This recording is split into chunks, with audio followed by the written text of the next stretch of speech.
하나님이 부모에게 주신 상급입니다. 선물로 큰 상을 자녀로 주셨습니다. 그리고 자녀는 부모의 큰 힘입니다.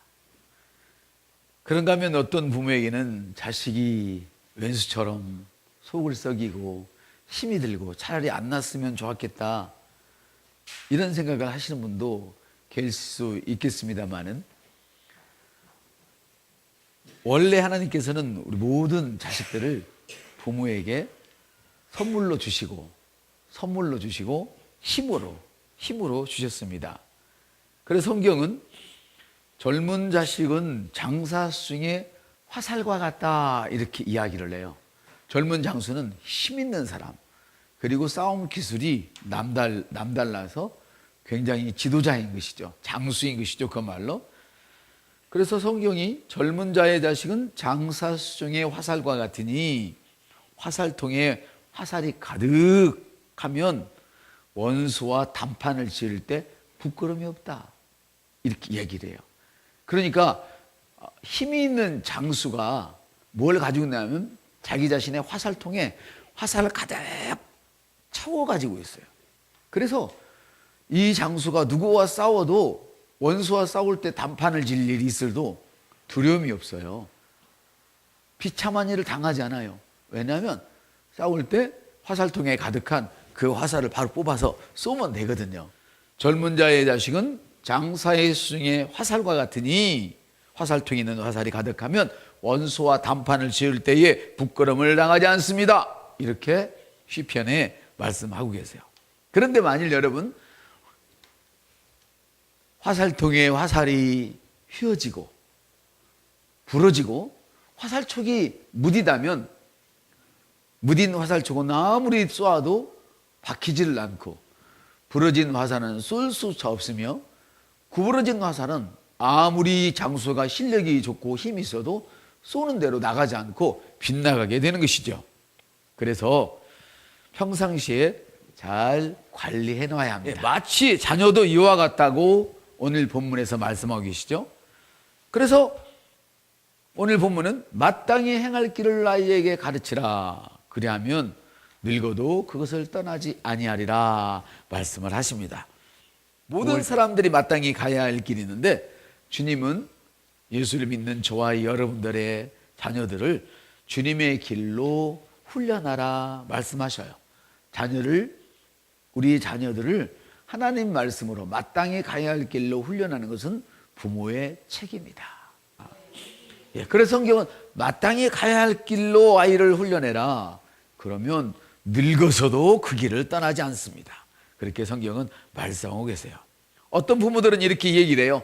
우리는 아이들에게 어떤 것도 강요하지 않아요. 왜냐하면 우리 아이들도 인격이 있기 때문에 스스로 결정을 내리도록 도와줄 뿐이지 우리는 절대 간섭하지 않아요. 우리는 아이들을 존중해요. 맞는 말입니다. 옳은 말입니다. 그러나 성경은 뭐라고 말씀하시냐면, 그럴지라도 마땅히 아이가 가야 할 길, 그 길을 가르치라고 이야기를 합니다. 여러분, 왜 우리가 자녀들이 결정한 일들에 대하여 때로는 간섭을 하고 제재를 하고 그게 아니라 이렇게 가라, 그렇게 이야기를 합니까? 자기 자신이 하는 일에 대하여는 자기 자신이 책임져야 할 시기가 오기 때문이에요. 어릴 때는 자식이 잘못해도 부모가 책임을 져주잖아요. 그러나 어느 시기가 오면 자기가 결정한 일, 자기가 저지른 일에 대해서는 자기 스스로 책임을 져야 돼요.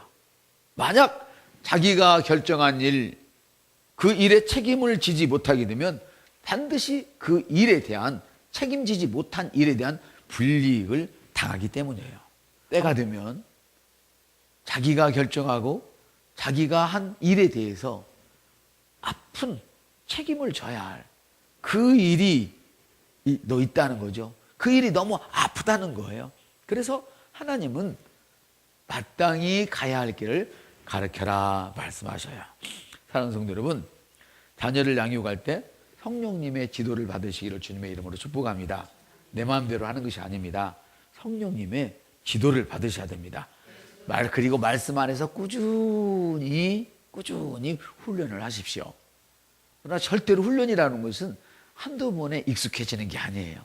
익숙해질 때까지 훈련을 해야 되는데, 우리 자녀들이 세상 문화에 적응하지 못하는 것 같다 할지라도 계속 실망하지 마시고 계속 하십시오. 시간을 들이면 훈련의 결과는 나타나도록 되어 있습니다. 아멘. 머지않아서 우리 사랑하는 자녀들이 바른 위치에 오르게 될 것이고, 하나님께서 우리 자녀들을 위해서 예비하신 그 길을, 축복의 길을 그대로 걷게 될 것입니다. 여러분, 특별히 믿음이 좋다고 해서, 부모의 믿음이 좋다고 해서 자녀들의 믿음이 절대로 저절로 좋아지는 것은 아닙니다. 우리는 교회에서 이런 얘기를 합니다. 목사 자식이 그럴 수가 있어? 이런 이야기를 가끔 듣습니다. 아니, 장로 자식이 그럴 수 있어? 아니, 권사 자식이 그럴 수가 있어? 이런 이야기를 자주 듣습니다. 네, 그럴 수 있습니다. 우리 옆 사람한테 네, 그럴 수 있습니다. 예, 성경은 그럴 수 있다고 기록되어 있어요. 엘리 제사장은 보통 사람이 아니에요. 그런데 엘리 제사장은 자기 자식들이 성전에서 나쁜 일을 하고 좋지 않은 행식을 했을지라도 왜 그런 일을 하느냐라고 꾸중 한번 하지 않았다고 성경은 기록되어 있어요. 야단하지 않았다는 거예요. 쳐달라지 않았다는 거예요. 막대기로 때리지 않았다는 거예요. 여러분, 부모가 자식을 막대기로 때려서 죽는 법은 없습니다. 왜요? 사랑에 매이기 때문입니다. 부모라도 사랑으로 때리지 않으면 죽죠. 이때만은 아버지가 어린애기 주먹을 한 방 치거나 들어 던지면, 쇳밑바닥에 시끄럽다고 들어 던지면 죽죠. 맞습니까? 그래요. 그러나 사랑을 가진 부모는 아무리 자식을 때려도 죽지 않습니다. 그래서 성경은 자녀를 처달하라 이렇게 말씀을 하시는 것입니다. 왜냐하면, 한번 따라할까요? 우둔한 자에게는 등에 매가 약이니라. 하나님은요, 참 무식하게도 말씀을 때로는 하셔요. 우리가 생각할 때, 아니 어떻게 등짝을 때리라는 얘기야, 매로. 예, 때리라고 이야기합니다. 어떤 사람에게 말귀를 못 알아들을 때는 물리적인 제재를 가해서라도 생명의 길로 인도해야 된다는 거죠. 이해가 되십니까? 하나님은 그렇게 우리를 사랑하시는 분이에요. 등에 회초리 자국이 난다 할지라도 그가 생명의 길에서 떠나면 안 된다는 거예요. 왜? 지옥으로 가니까. 왜? 그 인생이 말년까지 눈물 흘리고 고통스러운 인생이 돼야 되니까 그 길을 끊어주라는 거예요. 아멘. 이것이 하나님의 사랑인 줄 믿습니다. 엘리 아들 비나스와 홈니는 그래서 전쟁에 나가서 감히 하나님의 법궤를 들고 나가서 죽어버렸어요. 여러분, 너무너무 놀라운 이야기가 있습니다. 자, 이것이 그의 화살통에 가득한 자는 복되도다. 그들이 성문에 서서 그들의 원수와 담판할 때 수치를 당치 아니하리라. 화살통에 건강한 화살이 가득한 자를 의미하는 것이죠. 아멘. 그러나 그 화살통에 부러진 화살, 휘어진 화살, 그리고 촉이 무뎌진 화살이 들어있다면 그는 원수와 담판을 지을 때에 실패할 수밖에 없다는 거예요. 마치 우리 부모들이 자녀들이 어렸을 때부터 하나님을 섬기는 것을 하나님의 말씀대로 양육하지 않으면 그의 자식들이 아무리 우리가 믿음이 좋고 산을 움직일 만한 그런 하나님의 사람이라 할지라도 우리의 자녀들은 부러진 화살과 같고 휘어져 버려서 관역을 맞출 수 없는 화살과 같고 촉이 무뎌져서 명중을 시켜도 상대를 죽일 수 없는 그런 무력한 화살이 된다는 거예요. 그런 자녀가 된다는 것이죠. 아멘. 홈니와 비에네아스는 자기만 죽은 게 아니었어요. 부모를 죽이고 그 집 가문의 문을 닫도록 만들었어요. 하나님은 여러분의 가문이 복되기를 원하십니다. 할렐루야. 아멘. 그래서 마땅히 행할 길을 아이에게 가르치라 말씀하십니다. 마땅히 행할 길이란 도대체 무엇입니까? 너무 쉽습니다. 하나님처럼 생각하면 됩니다. 아멘. 하나님처럼 생각하자. 하나님의 생각은 성경에 있어요. 하나님처럼 말하자. 예, 하나님 성경을 말하면 되는 거예요. 성경처럼. 할렐루야. 자, 하나님처럼 행동하자. 어떻게? 성경이 말씀하신 대로 살면 되는 거예요. 그것만 가르치라는 거예요. 사랑하는 성도 여러분, 청교도 아시죠?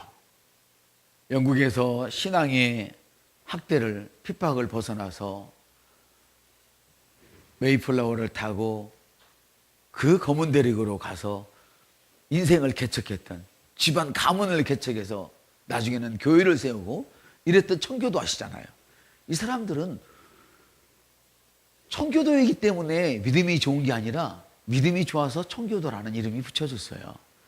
이 사람들이 처음에 거기에 갔을 때 수년 동안에는 일요일 날 가게를 문 여는 가게가 없었어요. 그리고 예전에 우리 그 시골에 보면 전박이라는 것이 있잖아요. 슈퍼 조그마한 거, 구멍가게. 주인이 문 닫을 때 어떻게 해요? 거기다가 그 함석 그 문을 달아서 닫잖아요. 근데 인심 좋은 동네 가면 어떻게 해요? 주인 없음. 그리고 문만 그 유리문만 닫아놓고 문 안 잠가요. 그래도 누구 하나 물건 안 집어가요. 이때 이 사람들은 어떤 신앙생활을 했느냐면 도둑이 없었고 자식이 만일에 주의를 안 지키면 그 자식을 참 사람이 보면 이해할 수 없는 일을 한 거예요. 그 자식을 마대자루에 담아버렸어요. 어디에 담았어요? 잔인했어요. 마대에 담아서 그 한 자식을 강물에 빠뜨려버렸어요. 자기 자식이 미워서 그랬을까요? 그렇지 않아요. 이 한 자식이 신앙생활 잘못하는 것을 용인하고 내버려 두면 온 자식들이, 온 사회가 하나님을 떠나서 저주를 받기 때문에 사랑하는 자식 하나를 죽인 거예요. 이것을 책임이라 합니다. 한번 더 합시다. 우리는 자녀에 대한 책임을 가지십시다. 사무엘은 온 민족을 움직였던 사람이에요. 그런데 그 아들이 그렇게 믿음이 좋은 마지막 사사였는데 그 아들이 사무엘의 뒤를 이으려고 하니까 우리는 당신의 아들이면 싫습니다 그랬어요. 믿음이 좋다고 내가 목사라고 내가 장로라고 내가 집사고 내가 권사라고 내 자식이 저절로 크는 건 아니에요. 하나님 말씀으로 가르칠 때만 소망이 있고 빛이 있는 거예요. 아멘. 그래서 성경은 마땅히 행할 길을 가르쳐라. 하나님처럼 말하고 하나님처럼 생각하고 하나님처럼 행동하도록 도와줘라. 이것이 믿음이다.